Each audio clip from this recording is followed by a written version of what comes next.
अगर आप budget smartphone इस्तेमाल करते हैं तो इस खबर को ध्यान से सुनिए, क्योंकि 10, 15 या 20 हज़ार रुपए में ठीक ठाक स्मार्टफोन मिल जाना अब पहले जितना आसान नहीं रह गया है। और अगर आपका फ़ोन खराब होता है और आपको नया फ़ोन खरीदना पड़ता है तो हो सकता है इस बार वही फ़ोन आपकी जेब पर ज़्यादा भारी पड़े।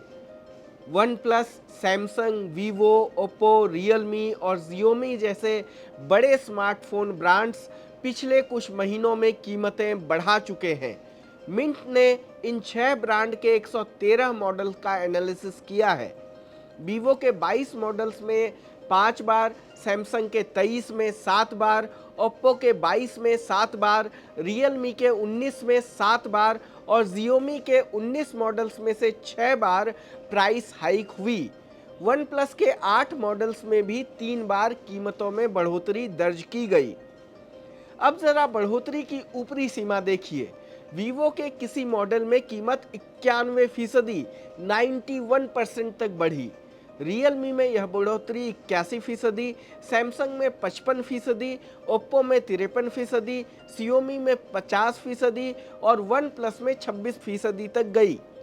ध्यान रहे, हर ब्रांड के सभी फोन की कीमत में बढ़ोतरी नहीं हुई है, बल्कि एनालिसिस किए गए मॉडल्स में सबसे ज्यादा हाइक हुई है। तो सवाल है, आखिर फोन इतने महंगे क्यों हो रहे हैं? इसकी एक बड़ी वजह मेमोरी चिप्स की बढ़ती कीमत, यानी आपके फोन की रैम और स्टोरेज में इस्तेमाल होने वाली मेमोरी है। और यहाँ कहानी सिर्फ स्मार्टफोन की ही नहीं है, इसमें एआई भी जुड़ा हुआ है। दुनिया भर में एआई के लिए बड़े बड़े डेटा सेंटर्स बन रहे हैं। इन डेटा सेंटर्स को बहुत ज़्यादा मेमोरी चाहिए। एआई सर्वर्स में इस्तेमाल होने वाली हाई परफॉर्मेंस मेमोरी की मांग तेज़ी से बढ़ रही है। इससे मेमोरी बनाने वाली कंपनियों पर प्रोडक्शन कैपेसिटी को एआई और सर्वर प्रोडक्ट की तरफ बढ़ने का दबाव है। नतीजा, स्मार्टफोन और दूसरे कंज्यूमर इलेक्ट्रॉनिक्स में इस्तेमाल होने वाली मेमोरी की सप्लाई पर दबाव और कीमतों में बढ़ोतरी देखी जा रही है।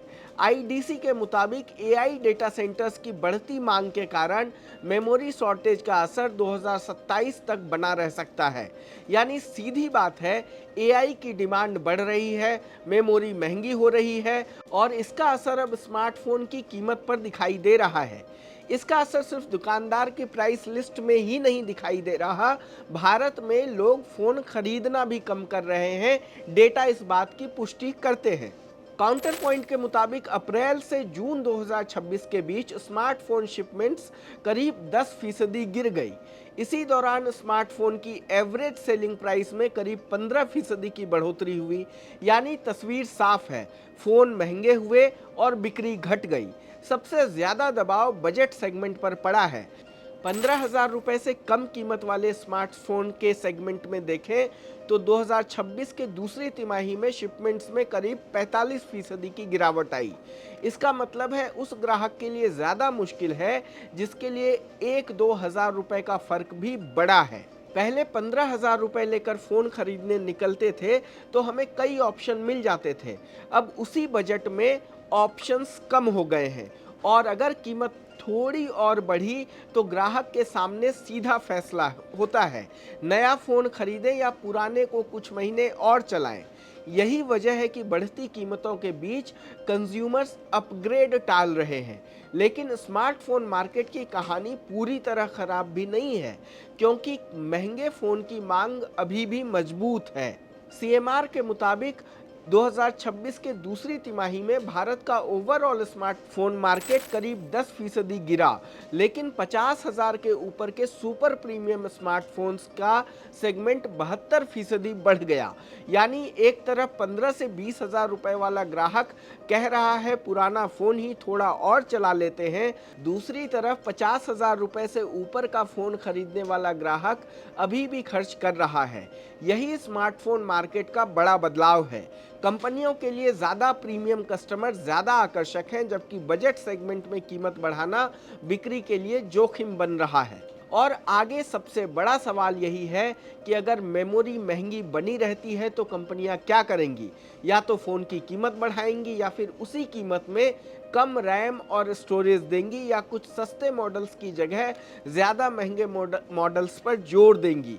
यानी आने वाले समय में हो सकता है कि 15,000 रुपए का बजट आपको पहले जितने फीचर्स न दे। इसलिए अगर आपका मौजूदा फ़ोन ठीक चल रहा है तो उसे थोड़ा संभाल कर चलाना फिलहाल बुरा फैसला नहीं है, क्योंकि स्मार्टफोन खरीदते समय अब सवाल सिर्फ ये नहीं होगा कि कौन सा फ़ोन सबसे सस्ता है।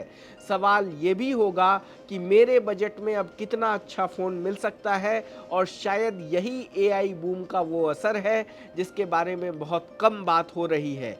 एआई सिर्फ आपके फ़ोन में एक नया फीचर बनकर नहीं आ रहा, उसकी बढ़ती डिमांड आपके अगले स्मार्टफ़ोन के बिल में भी दिखाई दे सकती है।